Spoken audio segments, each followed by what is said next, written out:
Assalamualaikum warahmatullahi wabarakatuh. Kami dari kelompok 4 akan mempresentasikan hasil kerja kami, yaitu mereview perbandingan beberapa metode uji karbohidrat in vitro pada ubi. Next. Ya, berikut adalah rekan-rekan dari kelompok 4. Ya, next. Selanjutnya saya akan serahkan ke Melva.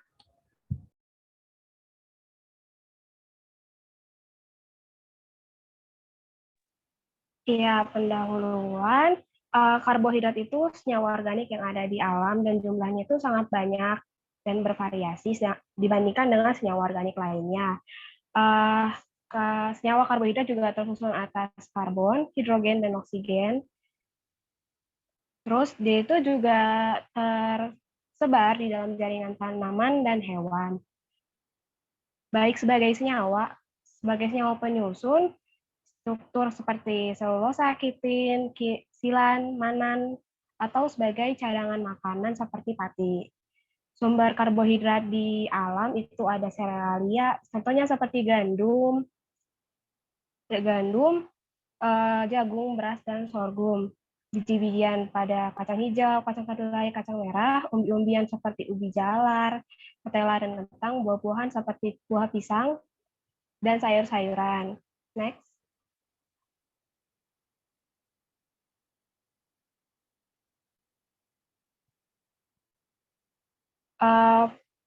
Pada review jurnal kami kita mengambil sumber karbohidrat yaitu ubi. Ubi itu salah satu pangan yang bersumber karbohidrat dan dapat dimakan dan fungsinya juga sebagai makanan pokok pengganti nasi. Di Indonesia itu banyak macam jenis ubi, contohnya ubi kelapa, ubi gadung, terus ada suwok, terus ada juga ubi jalar dan lain-lain. Terus ubi ini juga paling banyak sebagai sumber penghasil karbohidrat terbesar di samping dari serealia. Next.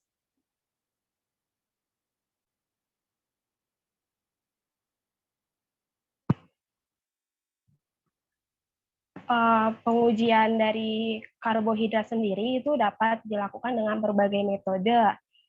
Salah satunya itu dengan cara in vitro. In vitro itu suatu metode uji mana dengan media buatan yang sesuai dengan lingkungan optimal yang memerlukan mikroba untuk tumbuh atau berkembang biak. Biasanya metode in vitro itu dengan metode difusi atau metode cakram kertas. Terus, jadi penentuan analisis karbohidrat itu dapat ditentukan dengan apa atau senyawa apa yang dituju atau jadi senyawa target dalam pengujiannya itu. Dalam pengujian karbohidrat itu dapat dilakukan secara kuantitatif dan kualitatif. Kalau kuantitatif dengan tujuan untuk mengetahui kadar, kalau kualitatif untuk menentukan apakah senyawa tersebut ada di dalam suatu sampel kayak gitu. Contoh kualitatif seperti uji Antron, Seliwanov. Kalau kuantitatif seperti uji menggunakan spektrofotometri, enzimatis, kromatografi, dan lain-lain. Jadi pada kajian kami itu untuk mengetahui perbandingan setiap metode dalam menganalisis karbohidrat serta prinsipnya pada ubi. Next. Ya, pada review jurnal kami itu menggunakan metode dengan studi literatur, yang mana mengumpulkan sejumlah buku, majalah yang berkaitan dengan masalah serta tujuan penelitiannya. Next. Adapun hasil perbandingan dan metode ujinya, yang pertama ada dari penelitian Lesmanawati et al. 2013, itu melakukan penelitian mengenai potensi oligosakarida pada ubi jalar sebagai prebiotik bakteri, probiotik aquaculture. Jadi mana oligosakarida ini bertujuan sebagai sumber makanan bagi bakteri probiotiknya. Jadi pada penelitian tersebut, kalau kandungan tertinggi karbohidrat itu lebih diperoleh pada tepung ubi kukus. Terus pada penelitian Al-Kais dan Susati 2016 itu menggunakan uji kualitatif karbohidrat seperti Mollis, Barfoot, dan Benedict. Zakari et al. 2017 untuk menguji kandungan glukosa total pada ubi jalar yang sebelum dicerna dan sesudah dicerna dengan metode kolorimetri dan spektrofotometri visible dan menghasilkan kadar glukosa itu sekitar 21 gram per 100 gram ubinya itu. Terus dari Raymond et al. Melakukan penelitian perbandingan kadar glukosa ubi jalar ungu dengan metode Love-Scroll dan menunjukkan bahwa jenis pengolahan atau perlakuan pada ubi itu menunjukkan hasil kadar glukosa yang berbeda-beda. Selanjutnya saya serahkan kepada teman saya. Baik, selanjutnya adalah tentang tabel perbandingan metode uji karbohidrat pada ubi. Jadi, menurut penelitian Lesmanawati tahun 2013, dia itu melakukan pengujian kandungan oligosakarida tertinggi pada tepung ubi jalar dengan HPLC dan dosis prebiotik dari oligosakarida yang menumbuhkan bakteri SKTB secara opsional. Nah, untuk cara kerjanya itu, dia yang pertama adalah ekstraksi tepung ubi jalar mentah. Jadi, ubi tersebut dikukus dan kukusnya itu menggunakan etanol 70%. Pakai hasil ekstraksi dari evaporator vakum hingga alkoholnya itu menguap. Analisis hasil pekatanya itu adalah dengan HPLC. Terus yang untuk cara yang kedua yaitu uji in vitro potensi prebiotik dalam bakteri SKTB di tumbuh biakan. Pertumbuhan bakteri SKTB ini diukur dengan spektrofotometer panjang gelombangnya itu sebesar 600 nanometer. Untuk hasil ujinya itu dia mendapatkan kandungan oligosakarida tertinggi pada tepung ubi kukus dengan hasil 2,62% rafinosa, 17,09% sukrosa, dan 19,71% total oligosakarida. Tepung ubi kukus yang diberi perlakuan dan pengeringan menggunakan oligosakarida yang meningkat dari 19,71 menjadi 64,86. 52,86 sukrosa, 8,14 rafinosa, dan 3,86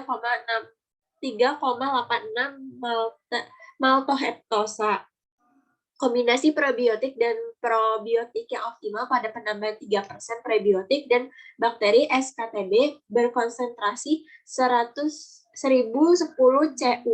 CFU per mili. Selanjutnya adalah penelitian dari Al-Kais dan Susanti tahun 2016. Mereka meneliti tentang perbandingan metode Samui-Nelson dan antrosulfat dan penetapan kadar gula produksi dalam ubi cilembu. Jadi yang pertama mereka lakukan itu menggunakan uji Mollis. Jadi sebanyak 1 mili sampel hasil ekstraksi ditambahkan 3 mili H2SO4, kemudian ditambahkan 1 mili per reaksi Mollis yang dicampur dengan etanol 96%. Jika terbentuk cincin berwarna ungu, maka sampel positif mengandung gula. Selanjutnya mereka melakukan uji Benedict. Jadi 1 mili larutan sampel hasil ekstraksi ditambahkan reagen Benedict, digojok, kemudian larutan dididihkan dengan menggunakan api kecil dan didinginkan perlahan-lahan. Hasil akhir yaitu terbentuknya adanya endapan warna merah. Nah, hasil dari penelitian ini, dia tuh menggunakan uji kualitatif dan kuantitatif dalam menentukan kandungan gula pada ubi cilembu. Uji kualitatif ini bertujuan untuk membuktikan ada tidaknya gula produksi, khususnya glukosa pada sampel ubi cilembu, serta mengetahui gula apa saja yang terdapat di dalam ekstrak ubi cilembu. Uji yang dilakukan meliputi uji Mollis, uji Barfoot, uji Benedict, dan KLT, menggunakan sampel berupa ekstrak cair dari ubi cilembu. Ini masih lanjutan yang penelitian Al-Kais tadi. Jadi yang terakhir itu dia menggunakan uji Barfoot. Uji Barfoot ini caranya adalah 1 mili larutan sampel hasil ekstraksi ditambahkan reaksi Barfoot. Cara dengan Barfoot itu sambil dicampurkan dengan baik. Larutan dididihkan dengan api kecil. Perhatikan endapan merah yang terbentuk dan catat waktu pembentukannya. Nah, selanjutnya itu hasil yang didapatkan itu adalah nilai RF masing-masing standar, yaitu glukosa 0,288, fruktosa 0,325, laktosa 0,08, sukrosa 0,163, dan galaktosa 0,255. Hasil elusi dari ketiga sampel terlihat adanya kandungan glukosa, sukrosa, galaktosa, dan fruktosa, namun tidak untuk laktosa. Hal ini didukung oleh nilai RF dari sampel yang sama dan hampir mendekati nilainya dengan RF yang standar. Biasanya hasil uji kualitatif yang dilakukan sampel ditarik kesimpulan bahwa sampel uji biji lembu secara umum mengandung gula produksi golongan monosakarida, dan secara khusus ubi si lembu ini mengandung glukosa dan gula-gula lainnya. Selanjutnya adalah penelitian dari Zakari et al. Pada tahun 2017. Jadi dia tuh menguji tentang kandungan glukosa total pada ubi jala. Adapun cara kerjanya yaitu 0,5 gram pulp ubi jala diekstraksikan dalam 8 mili HCl 4N dididihkan selama 2 jam. Ekstraksi disaring dengan tambahan NaOH 2N untuk netralisir larutan. Kandungan glukosa total diukur dengan metode kalorimetri dan spektrofotometer visible pada 500 nanometer. Pengujian kadar glukosa ini dilakukan setelah dicerna secara in vitro. Hasilnya itu adalah ubi jala varietas RP memiliki kandungan glukosa tertinggi baik dalam waktu mentah dan matang sekitar 21 gram 100 G1-FW, 21 gram glukosa total pas 100 gram berpal. Glukosa in vitro ini pada ubi jala itu meningkat seiring dengan lamanya penyimpanan, yaitu sekitar 30-60%. Selanjutnya adalah penelitian dari Raymond pada tahun 2019, yaitu perbandingan kadar glukosa pada ubi jala ungu menggunakan metode loop scroll. Caranya itu sampel ditimbang 1 gram dicuplikan ke dalam LML 250 ml, lalu ditambahkan 40 ml larutan HCl 3%. Kemudian dididihkan selama 1 jam dengan perbandingan tegak, didinginkan dan dinetralkan dengan larutan OH 30%, lalu dipindahkan isinya ke dalam labu dan tumpul 100 ml dan dicelupkan volumenya dengan aquades hingga tanda batas. Kemudian disaring. Setelah itu dipipet 10 ml saringan ke dalam elemen 250 ml, lalu ditambahkan 20 ml larutan scroll dan beberapa butir batu didi serta 15 ml aquades. Kemudian dipanaskan campurannya tersebut dengan nyala yang tetap.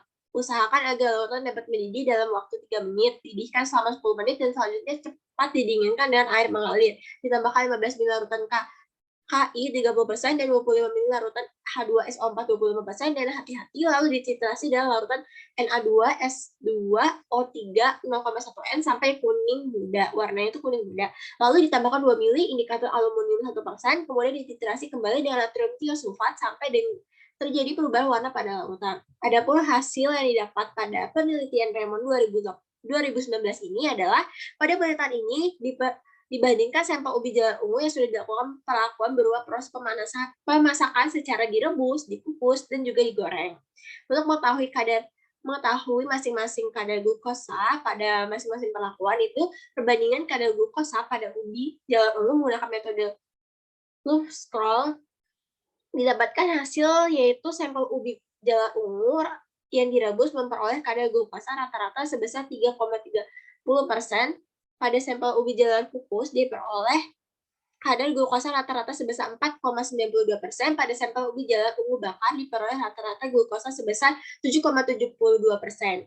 Dan pada sampel ubi jala ungu goreng diperoleh kadar glukosa rata-rata sebesar 7,36%, sehingga kadar glukosa terendah diperoleh dari sampel ubi jalar ungu rebus. Selanjutnya akan dijelaskan oleh rekan saya yang lain.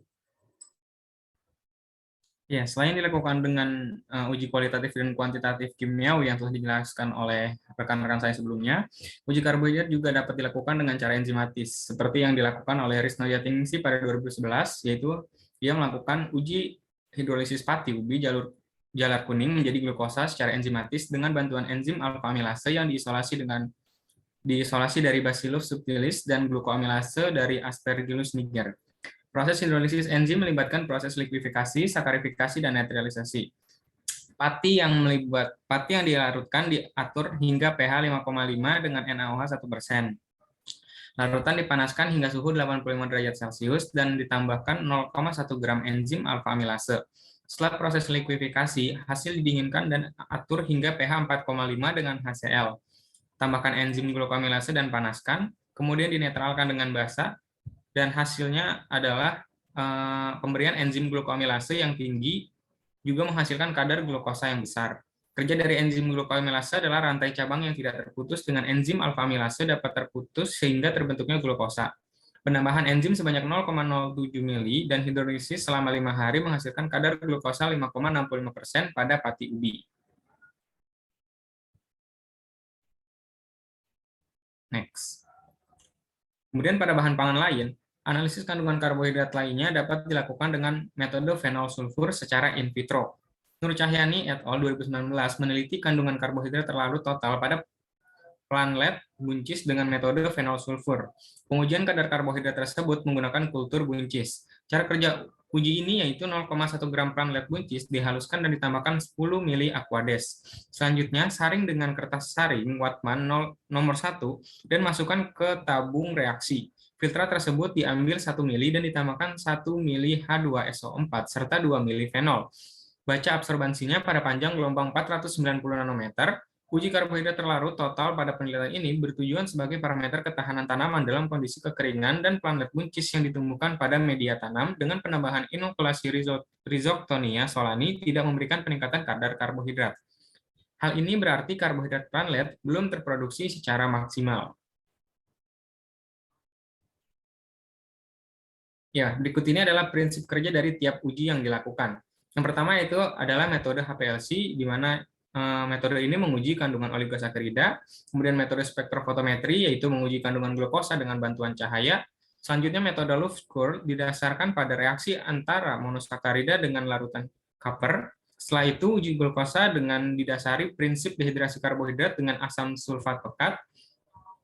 Kemudian untuk metode Benedict, yaitu menguji gula reduksi dalam larutan sampel, dan yang terakhir yaitu metode Barfoot, uji untuk membedakan monosakarida dan disakarida dengan mengontrol kondisi pH serta waktu pemanasan.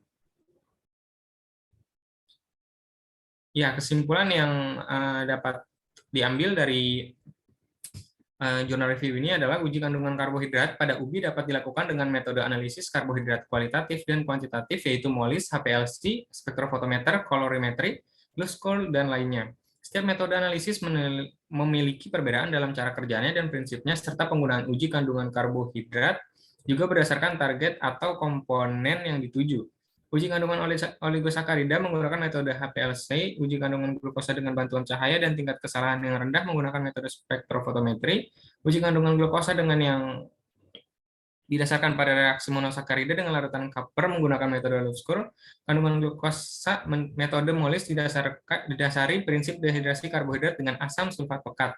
Uji kandungan gula reduksi dalam larutan sampel menggunakan metode Benedict, dan uji untuk membedakan monosakarida dan disakarida dengan metode Barfoot. Ya, baik, mungkin cukup sekian presentasi dari kelompok kami. Apabila banyak kekurangan, kami mohon maaf. Terima kasih atas perhatiannya. Wassalamualaikum warahmatullahi wabarakatuh.